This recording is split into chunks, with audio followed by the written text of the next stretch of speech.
So, hello and welcome to the center. So nice to see some familiar faces and some new faces. How many are here for the first time? Okay. So, as Vandana said, my name is Rita, and I've been a student and a teacher of the Brahmakumaris for the last 33 years and have the privilege of serving as one of the co coordinators of the center. And for those who haven't been here before, the BK organization, is an educational institution in a lot of ways, and that we consider ourselves to be a learning center for peace. And we're part of a much larger organization. There's about 9,000 centers around the world in 130 countries, if you can imagine. So people from all over the world who have come forward who have been interested in learning about Raja Yoga, which is the type of meditation that we teach here. And the Boston Center, the center that you're in now, for those of you who live close by and may not know us, we have actually been in this space for the last, I think it's been close to 20 years, if not longer. However, many people don't know we're here, didn't know we were here because it was just the house, which was a place of residence. And then right before COVID, we spent 2 years before COVID building this expanded space and putting in some other rooms downstairs as well that would help us to be able to host people who are coming properly. So we're delighted to have you in our new space, which has just opened not too long ago. And what we do here, as I said, is we teach Raja Yoga meditation, but we also do a lot of other things as well. We host special programs, different programs for different people from different professions, and uh, and what we do is we bring people together to really reflect and explore that part of themselves, which we would refer to as your spiritual self, the spiritual being within the self. And it's been, quite a journey for myself being here because over a period of many years, I also had the chance to visit the headquarters, which are in Rajasthan, India, many, many times. And when I first came in, I wasn't sure exactly what it was that I was coming into. I thought I was just coming to meditate. But what happened is I ended up experiencing something that allowed me to really come to know myself as a spiritual being and to change myself in a lot of ways for the better, I hope, still in a process of change, right, as we all are. But that's just a little bit about who we are and what we do and what's offered, that opportunity to come in and, they say that when we change ourselves, the world changes, becomes a better world. So, and it's a lifelong process. It's not something overnight, so I'm so glad that you're here. You've taken the time out of your busy schedules to come in and to enjoy the afternoon. So, we have a very special guest with us today, and her name is Veronica. And Veronica, Sister Veronica, is from Florida, Miami. But what's really interesting about Sister Veronica is that no one calls her Veronica. No one that we know calls her, not too many, maybe some, right? Call her Veronica. So she is from Ireland, and you'll know that as soon as she speaks. She's from Ireland. And her sister, who I just happened to have the chance to meet today, I actually had lunch with, had never met before. She was the one who actually gave her the name that she's called.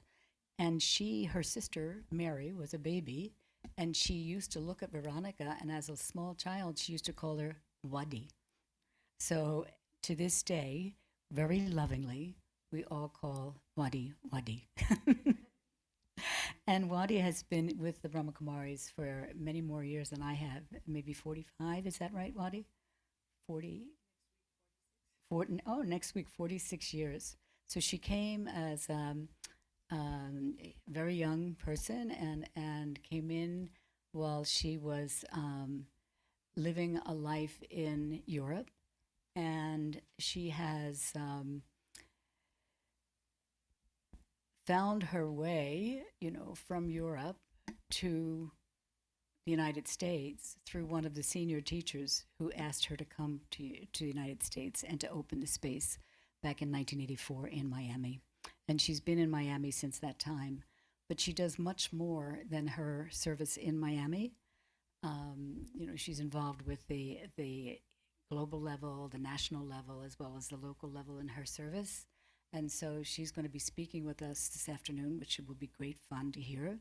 Because one of the things I have to say in knowing Wadi over the years, that she is one of the lightest and joyful people to spend time with, because she's taken her journey at one level, very intensely, very seriously, but to watch her go through the process of this kind of spiritual endeavor, she has remained very, very light and very, very lovely, and she loves to dance. Yes, doesn't she? Huh? Since she told me I love to dance too. No, not at all. Oh, I'm sorry, wrong person. I could swear I saw Wadi dancing. It must have been in her angelic stage or something that she was doing that. But anyway, at this point in time, I'd like to really introduce Wadi by having her come into the stage. And Wadi, thank you so much for being here for today.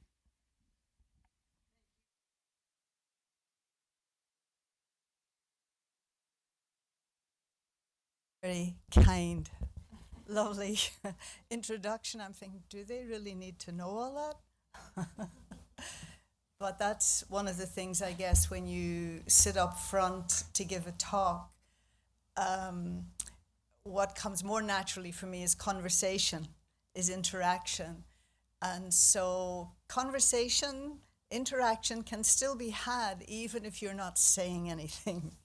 And but before we sort of start, and Rita did ask, how many of you are here for the first time?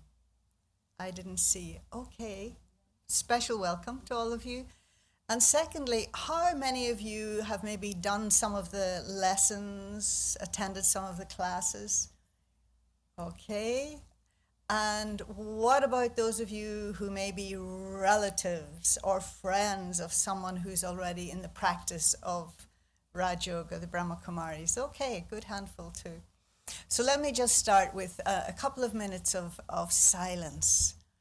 And maybe you can even just think for a moment, what brought you here today?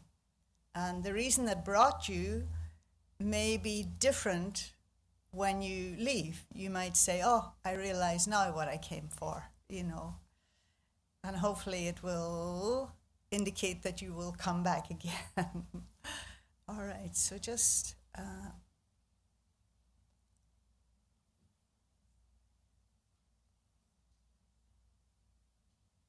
peering inside yourself.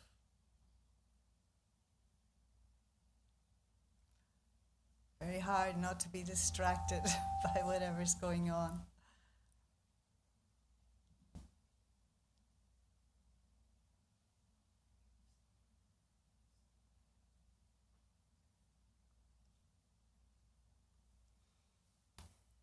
Thanks.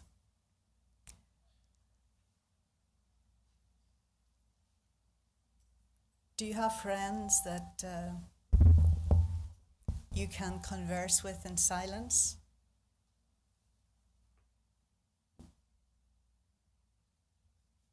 Which would indicate what?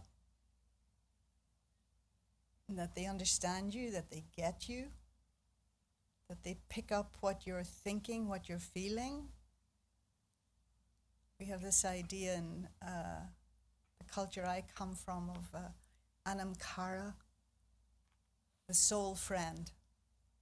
And so the soul friend is not only, your friend in the traditional sense of the word, but is also like a mentor.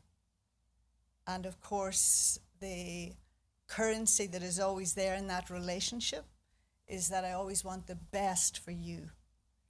And unlike other relationships, there's no legalities in it. You don't sign a contract with anyone, and it's not necessarily blood, although it could be. And it's as if you've chosen it, but the speciality, you don't go up to someone and say, will you be my friend? And then you become best friends. It happens on another level, doesn't it?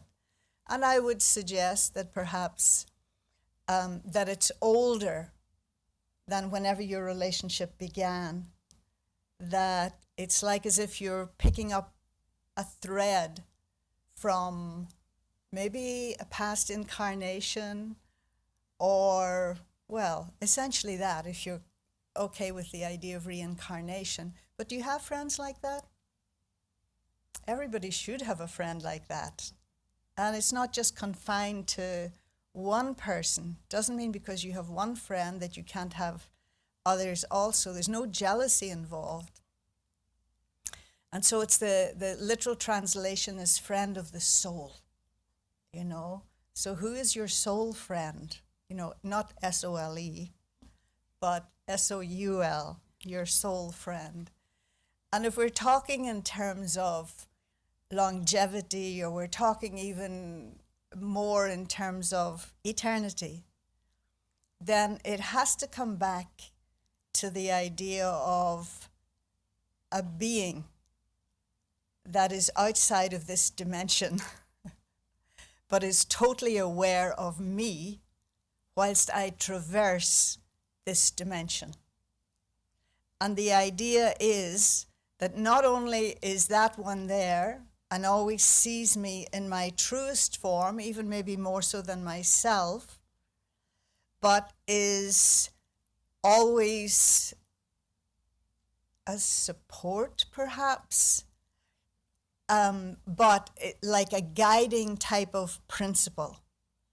And even though I meander and I go off at a tangent and I get lost here and there, that one kind of patiently waits until it's time for me to connect again. Because connect I must, And for some, it could be because they are so utterly fed up with the human experience. I mean, human beings, with being let down, with being deceived, with being hurt, all of these things, that is just like they're at the end of their tether, so to speak. Or it could be, and I'm not saying these are the only two options, that you've never forgotten whatever that experience was with that entity at another point in time. And we're not talking about a date here or a calendar event, but the depth of the soul remembers something that was left in the soul, And even though you meandered and wandered and went on pilgrimages and all the rest of it, that, you kind of knew that you may not even have been clear what exactly you were looking for, but who didn't look for it in other human beings? This one will be my savior. This one will be the love of my life. This one will end all my sorrow and unhappiness. And although that aspiration was there, it was never fulfilled. And yet the yearning, the desire. And so it's coming back to something that the soul, not you, the personality, not limited to, the time you're in, or to the nationality that you are, or the gender, or anything like that, but something that is older than time itself. And I've observed it over the years, more and more people coming back to that again. Anybody feel that's what they're kind of looking for? No, not a one of you, huh? A few hands. Yeah. And so this time, I keep telling people, this time is very special. And don't be fooled by whether it's the COVID or the downturn in economics or the political, how fraught everything is politically speaking, because you could easily interpret it and think it's awful. But there's another current, there's an undercurrent, you know. But it's almost like, you know, to see on the three-dimensional level, I need these two eyes. But to observe on another dimension, I need an additional one, right? So we could say the third eye, or that part of me that is beyond the mundane, that is spiritual, that is affected by vibration, that does get touchings, might even have visionary experiences, intuition. All of these things, they're part of you, aren't they? And it's hard to know how to account for them. And so it's the time to give a little attention to that other dimension, that other part of you.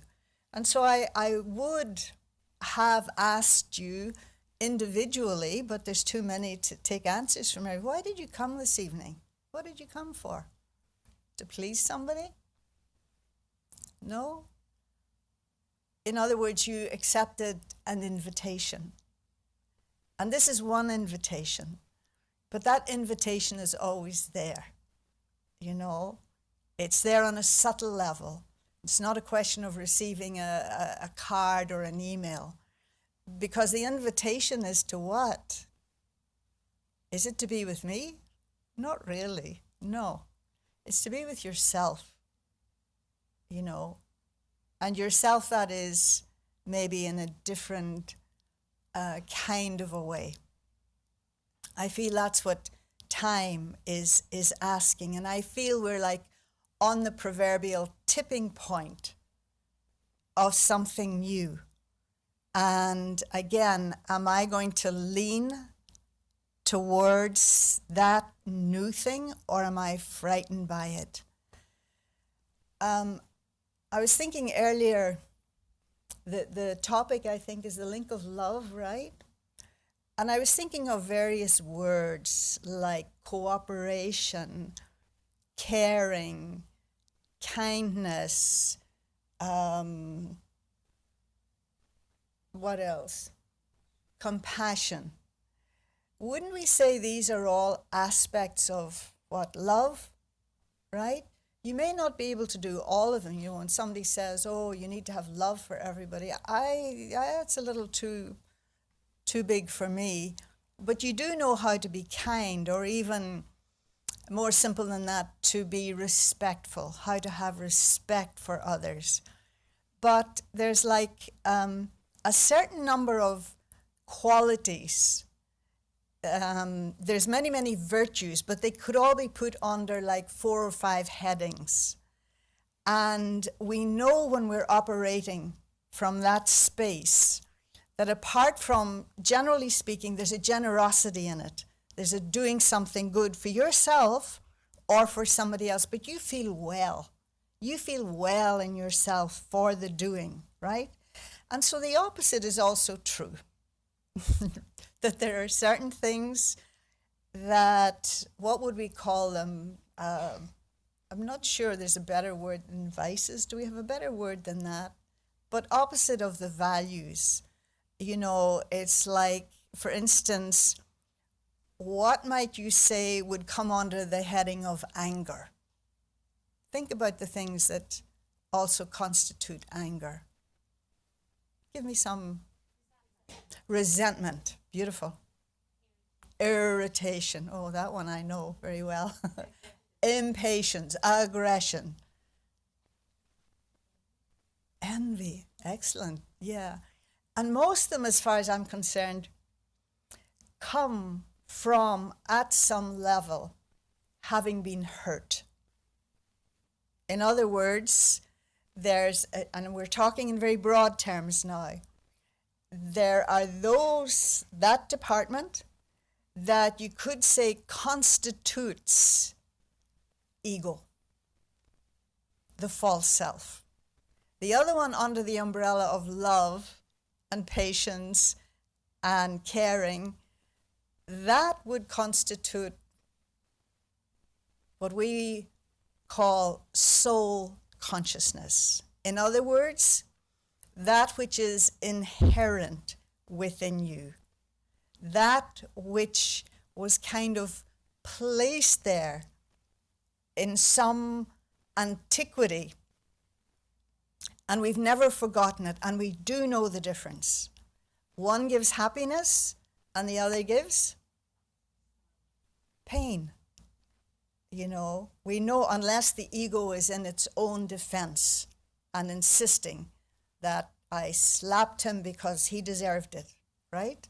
Something like that. So this idea of this festival that we're celebrating today, they call it Raksha Bandhan, the bond of protection.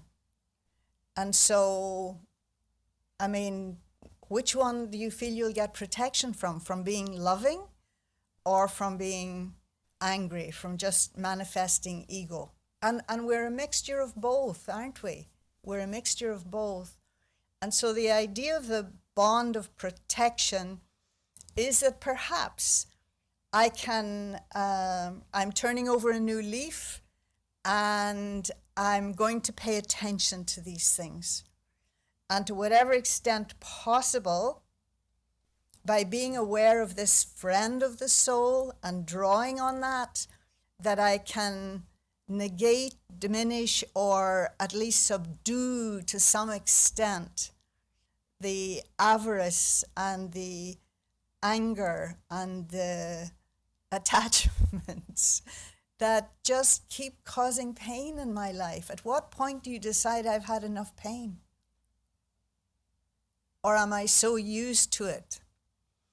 You know, there's a story, I think it was from the brothers Karamazov, and they tell the story that Christ had come back again, right? And I think it must have been in Spain, I don't remember where it was set, but that Christ had come back again, and that the chief cardinal or whatever of the church, because the church is, you know, doing what the church does in a sense, and they condemn Christ for coming back. You know, in other words, what are you doing here? You know, you're interfering with our work, you know. And what the chief inquisitor told, is that the right word, inquisitor? Told Christ was that they had the assumption, you know, that Christ was God in their understanding. They're not ready to accept the freedom God is offering. That they much prefer miracles and mystery and authority. Do you understand? So, the opposite of, sometimes we translate the word as bondage, like a bond, but a bondage. So the opposite is freedom. Who doesn't want freedom?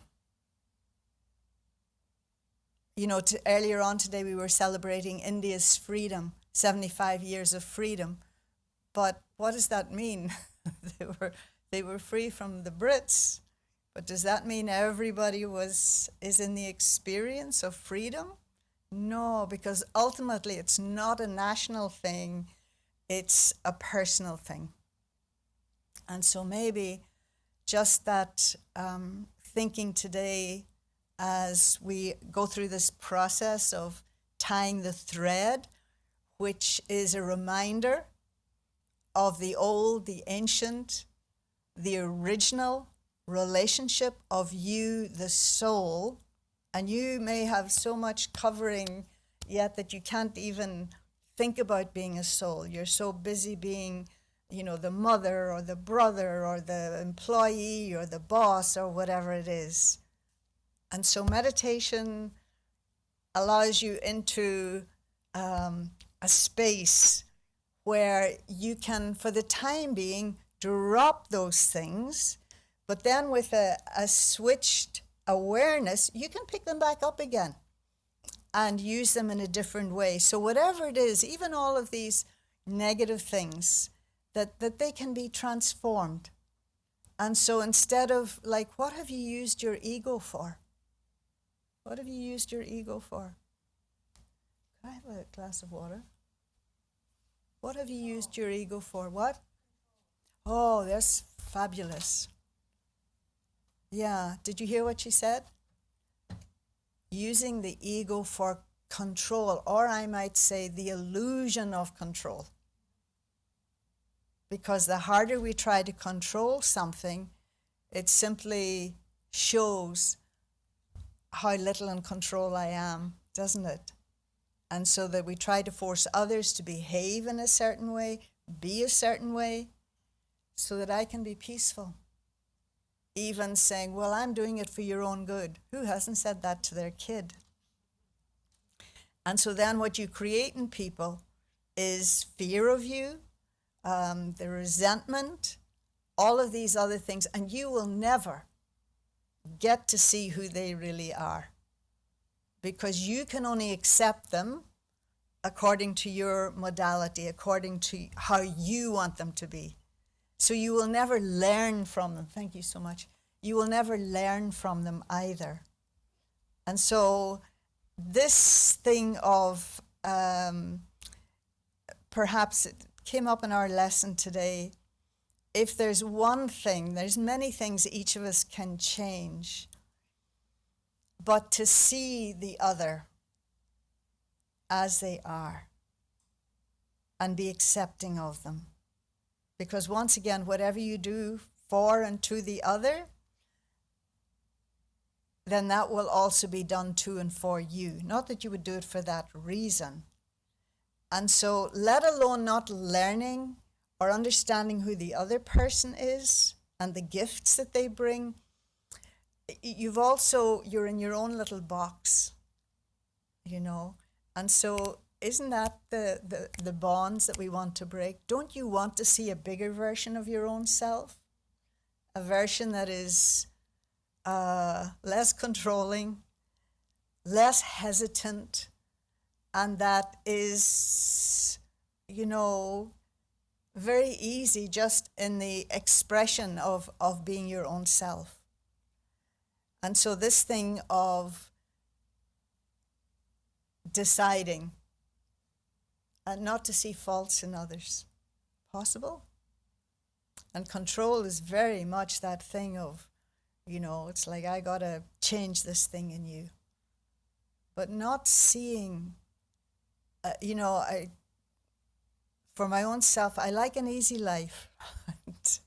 And I think that makes my life and my path and my way so much easier, is by essentially, I mean, I'm not saying I do it anything like 100%, but by and large, you know, that, and in that, so if you're only seeing the good in others, what else does that say about you? That your nature is what? You're seeing the good in yourself, absolutely. But it also indicates that you're very forgiving, you know, and not even with the thought that I need to, that's arrogance too, to think I need to forgive anybody for anything. I'm not the forgiver, but that you don't hold anything, you know. And so seeing the other, then in that positive sense, or in that sense of their qualities, because very often the way you see somebody else, they don't even see themselves like that. And so people need to be reminded of their virtue. They need to be reminded of their divinity, of their goodness. And in that way, you know, in a natural way, as I say, it's not about giving lectures, but it's about relationship. And so I think most people now are more aware of this type of thinking. Certainly not when I started with the Brahmakumaris, but nowadays there's so much available to us, whether it's the basic self-help books or different philosophies, but it's like we have come without knowing it. We've all kind of come to the same place, or that there's things that before you didn't know, or that I would maybe talk about and people didn't know about, but now everybody seems to know, and your kids probably know it even before you did, you know. So then and I'm not sure if somebody else is going to talk about this festival of Raksha Bandhan, and what I would like very much would be, I don't know, Dev or one of the brothers to come and tell us about Raksha Bandhan when do you have sisters? You do, okay. So how many of you are familiar with this festival of Raksha Bandhan? A lot of you are. But I think we'll talk about it from the spiritual perspective, but I also think it's very interesting first that you hear about it as to how it's conducted in India and when. And I love the idea. We have in this country or in this, culture, Europe, whatever, we have Father's Day, we have a Mother's Day, we have a Grandparents' Day, we have a Best Friends' Day. But this is a Brother's Day, if you like, the brothers. And I have had 4 brothers. So I think it's very special. So would you mind, Dev, just telling us, you set the scene for us when you were growing up, and whether it was your sisters, your cousin sisters, your classmates, what happened on this day? Om Shanti. So actually, interestingly, in my own family, this was not a traditional thing. I'm from Bangalore, South India, and definitely the festival was there, but in my own family, it's not like, oh wow, tomorrow is Rakhi and we're going to do something like this. But like you said, it was actually in my friend circle and school, college, it was much more. And, at least when I was going to school and college, it was a relationship between the friends also was that kind, where you really felt like a family. And so many would tie Rakhi on that day, to boys, to brothers. Mm-hmm. They don't know, we're just friends, but there is this bond of pure love that they would tie Rakhi. And of course, I would ask my sister to tie as well, as a symbolic of that. And they would tie Rakhi on me, and then I would give them something, some rupees, something back, and some sweet is made, and we would have that sweet. The whole thing is basically this reminder of, you're there for a sister, for a girl, that, to tell the brother that, well, you're there for my protection, and that I'm there to share my love with you. Beautiful. Do you like that? Did you feel protected by your brothers? Or were they part of the problem? It's a very lovely idea, and I do feel that it is an essential component of a brother-sister relationship, that the brother, especially if they're older, looks out for the sister because they have a little more experience. And then we take it now on the spiritual level. So they would tie this, thread, something like this, on their wrist. And so the whole country, I guess, on that day of the year would do that. Are some of the men here remembering when they were younger and how their sisters and cousins and that would do it for them? Yeah? Was it very sweet? Was it special for you? Sounds so special to me.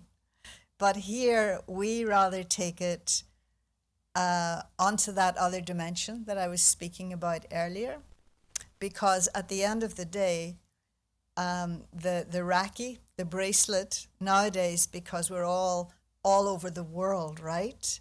And so the brothers in India, the sisters in America, so there's no possibility of them coming together or her tying it physically. So she will send the thread to him, or give greetings. But the idea is, as was mentioned, that the brother is promising protection. But can your brother protect you? Ultimately, no, because he's got his own life, and there will be a time when maybe his wife or his daughter are more important in his life than you are, and you'll have your own family perhaps. And so we take it at the level that all souls are brothers. All souls are brothers. And the tying of the thread, although it's done by a sister, but it's not about tying you to her or that she's asking you for something, but rather it's reminding you of the eternal connection with God, with the source. And what's the protection? Does it mean nothing will fall on your head? You won't get in a car accident? Is it that kind of protection? What's the protection from? What would you like protection from?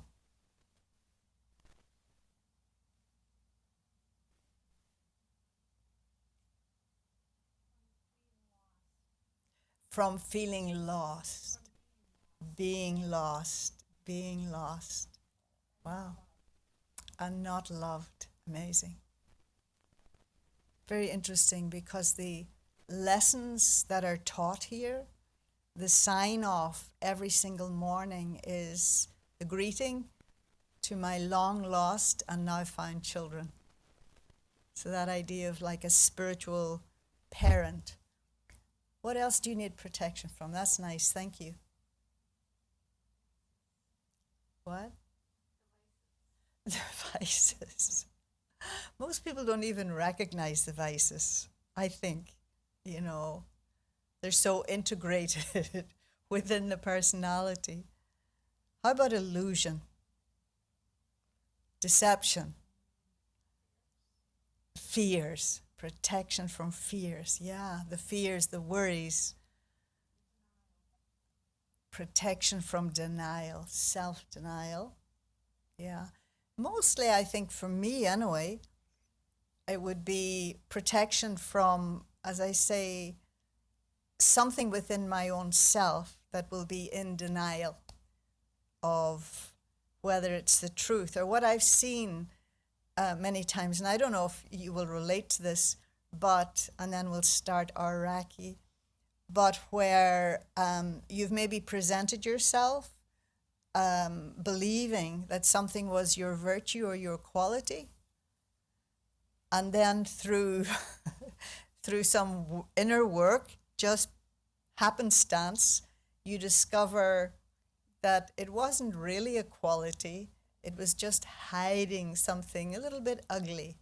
Anybody relate to that? And of course, when that happens, if it's done where not because somebody accuses you of it or anything else, but through the inner work, then I promise you what happens is you laugh. You laugh at the games that you play with your own self. Never mind the games you play with other people in terms of projection and so on. So when we sit then to have the Reiki tied, I and the other sisters will be in meditation, engaged with that energy that is, as I say, parent to all of us, whatever is our background. And that will be kind of the invitation for that energy to come into the space between us as we're having the thread tied. And for you too, don't think about it in terms of, and you know what gets in our way most of the time? Not feeling good enough.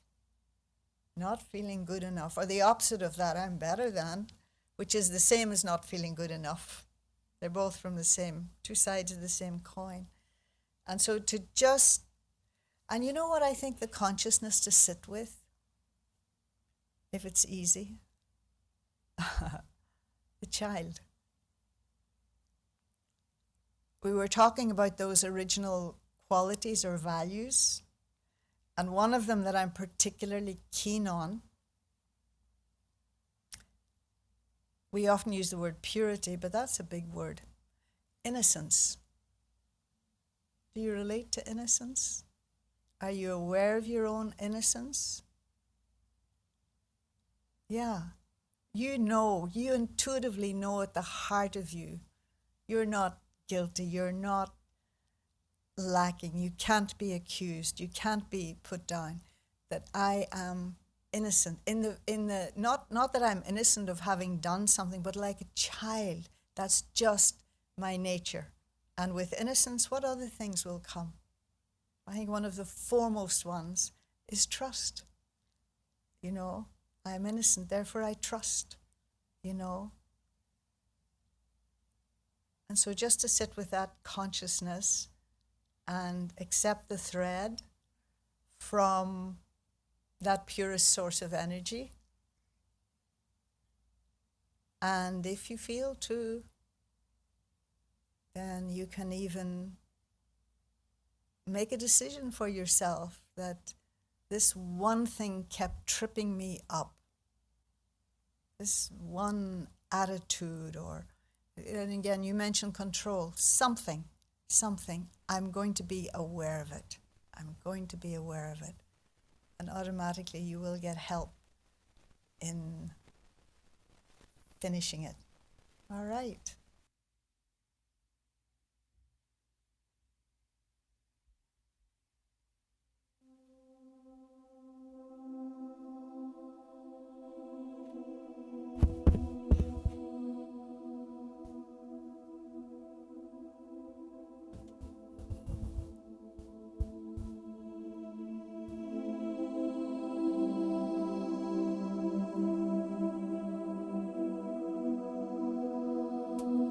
Let them get sorted first.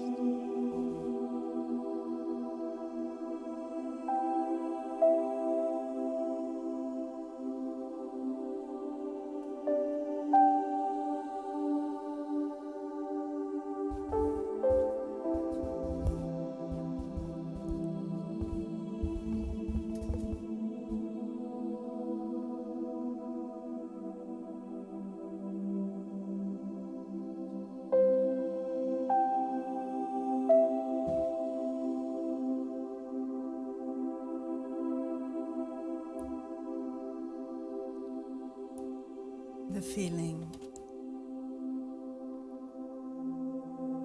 is that your heart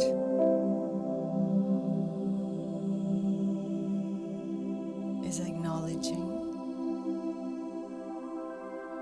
and accepting the invitation.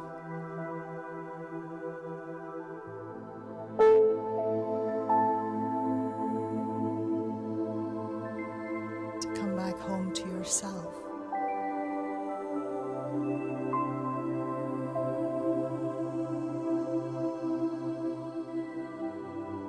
Remember the story of Hansel and Gretel and how they left crumbs going into the forest so that they find their way back, or they would find their way back home. And as souls, we've done the same thing.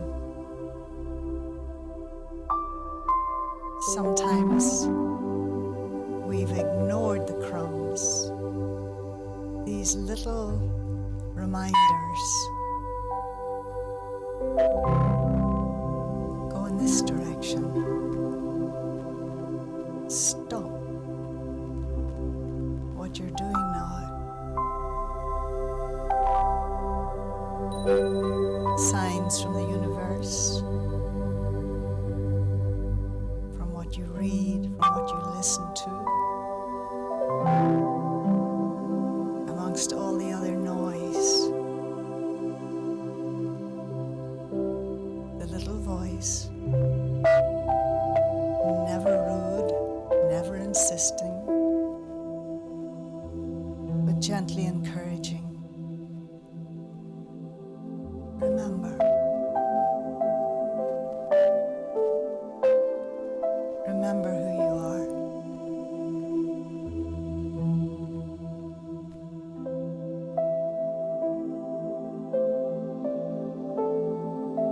as you turn around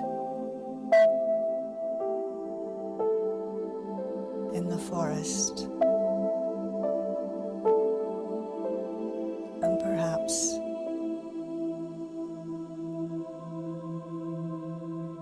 it's dark, but you have courage. And just in taking one step,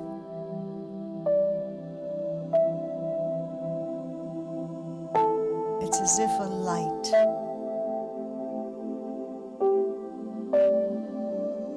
shines on the path, just enough to complete that step.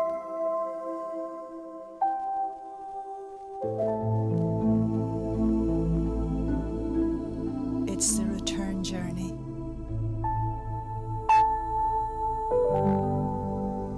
Home. Stillness. Security. Knowing are all beckoning me.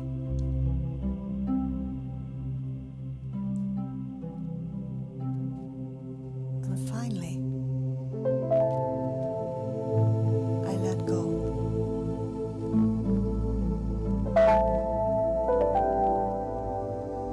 And there's a release.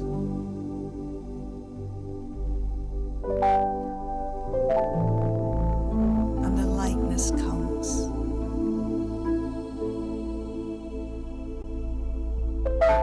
An easiness.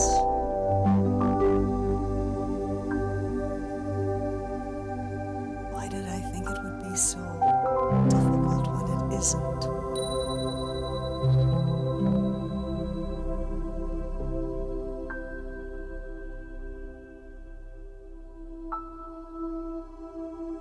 And as I accept my own light,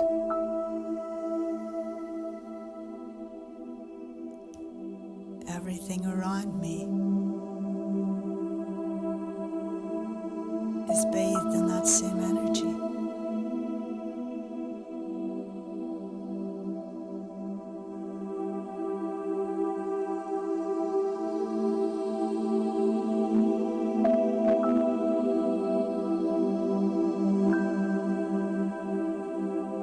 And I remember clearly, this is who I am. This is what I've longed for.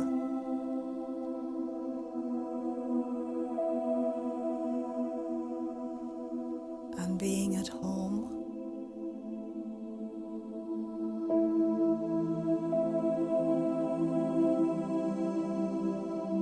gives me the confidence to continue the journey.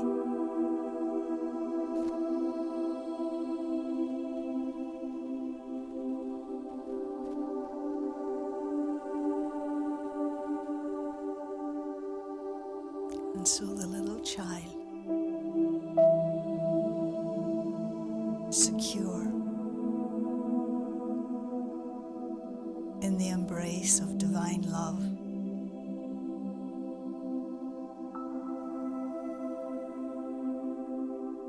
and eternal relationship,